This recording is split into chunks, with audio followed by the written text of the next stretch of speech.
राणा सांगा बनाम बाबर। अगर ये युद्ध जीत जाते तो भारत का इतिहास कुछ और ही होता। क्या आप जानते हैं कि भारत का इतिहास मुगल साम्राज्य से पहले कुछ और भी हो सकता था? क्या हो अगर बाबर को भारत में पैर जमाने ही नहीं दिए जाते? क्या आप जानते हैं कि एक राजपूत राजा ने बाबर को लगभग हरा ही दिया था? ये कहानी है महाराणा सांगा और बाबर के बीच हुई भयानक जंग की, जिसे हम खानवा का युद्ध के नाम से जानते हैं। एक युद्ध जिसने भारत का भविष्य बदल दिया। अगर इस युद्ध का नतीजा कुछ और होता तो शायद इतिहास आज अलग ही होता। तो चलिए जानते हैं उस ऐतिहासिक युद्ध की पूरी कहानी। क्या हो अगर 1527 में मुगलों की हार हो जाती? क्या हो अगर राणा सांगा भारत के सबसे बड़े सम्राट बन जाते? क्या भारत का इतिहास अलग दिशा में चला जाता? ये सिर्फ एक कल्पना नहीं, बल्कि एक सच्चाई थी जो लगभग होने ही वाली थी। 1527 में खानवा का युद्ध हुआ था।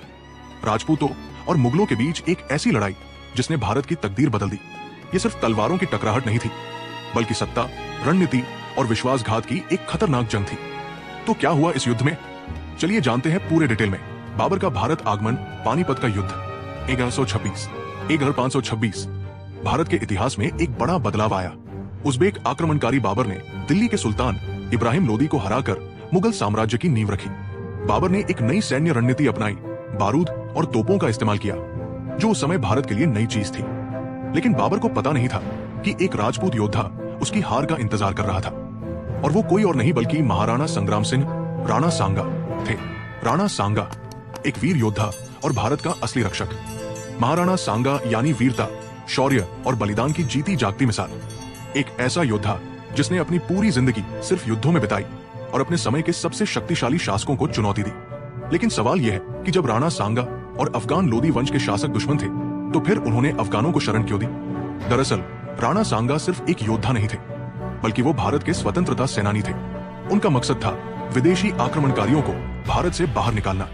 इसलिए जब बाबर ने इब्राहिम लोदी को हराया, तो राणा सांगा ने 10,000 से ज्यादा अफगान सैनिकों को अपने राज्य में पनाह दी, ताकि वो मिलकर मुगलों को खदेड़ सके। खानवा का युद्ध, भारत के इतिहास की सबसे निर्णायक लड़ाई। और फिर आया 1527 का साल, जब हुआ खानवा का युद्ध। एक तरफ थी राजपूत और अफगानों की संयुक्त सेना, दूसरी तरफ था बाबर, जो पानीपत की जीत के बाद खुद को भारत का नया सम्राट मान बैठा था। इस युद्ध में क्या हुआ? पहले दौर में राणा सांगा की सेना ने मुगलों को धूल चटा दी। मुगल सैनिक हार मानने लगे, पीछे हटने लगे। तभी बाबर ने एक चाल चली।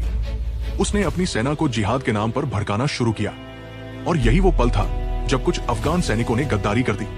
उन्होंने अपने ही साथी राजपूतों को छोड़कर बाबर का साथ देना शुरू कर दिया, और इसी गद्दारी की वजह से राणा सांगा ये युद्ध हार गए। सोचिए, अगर ये गद्दारी न हुई होती तो शायद भारत का इतिहास कुछ और होता। अगर राणा सांगा जीत जाते तो भारत कैसा होता? अगर राणा सांगा ये युद्ध जीत जाते तो क्या होता? क्या मुगलों की नींव ही खत्म हो जाती? क्या भारत का इतिहास आज कुछ और ही होता? शायद भारत में आने वाले समय में ब्रिटिश हुकूमत भी ना होती, और शायद आज भारत की संस्कृति और शासन पूरी तरह अलग होता। ये युद्ध सिर्फ तलवारों की टकराहट नहीं थी, बल्कि भारत के भविष्य का फैसला करने वाली सबसे महत्वपूर्ण जंग थी। इतिहास हमें सिखाता है कि भारत को कभी भी बाहरी शक्तियों से नहीं हराया गया, बल्कि हमेशा हमारे ही लोगों की गद्दारी से हमारी हार हुई है। खानवा का युद्ध हमें यही सबक देता है कि अगर भारतीय एकजुट रहें तो कोई भी शक्ति हमें हरा नहीं सकती। इस युद्ध ने भारत के भविष्य को बदल दिया, लेकिन क्या हम इससे सीख लेकर अपने देश को मजबूत बना सकते हैं? अगर आपको भारतीय इतिहास की ऐसी ही अनसुनी और रोचक कहानियां पसंद है, तो वीडियो को लाइक करें, कमेंट करें और चैनल को सब्सक्राइब करें। आपका क्या मानना है?